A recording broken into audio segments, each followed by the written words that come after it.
Reason covers the release of Bureaucratic Dark Matter by Robert J. Hanrahan Jr.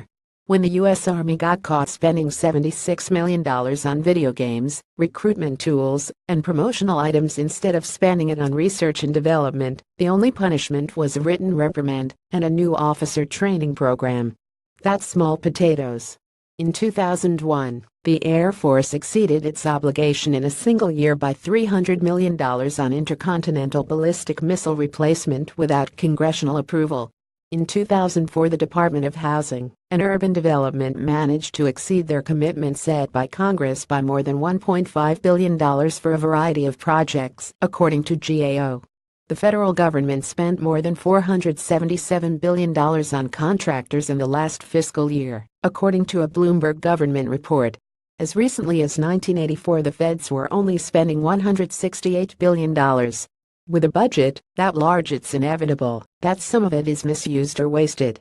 But Congress has a tool that could be used to reduce that wasteful spending: the Anti-Deficiency Act, an obscure law that's been on the books for over 130 years. Instead of being a mere afterthought, Congress could give the ADA some teeth and use it to target wasteful contractor spending. The Anti-Deficiency Act was passed in 1884 to curb inappropriate spending in the Bureau of Indian Affairs.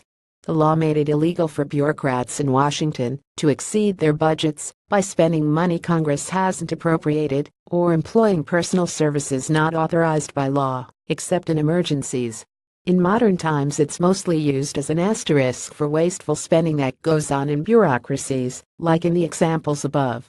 Last amended in 1950, the law provided for potential penalties for violations including termination, a $5,000 fine, and up to 2 years in prison. Unfortunately, it's gone relatively unenforced over the last couple of decades.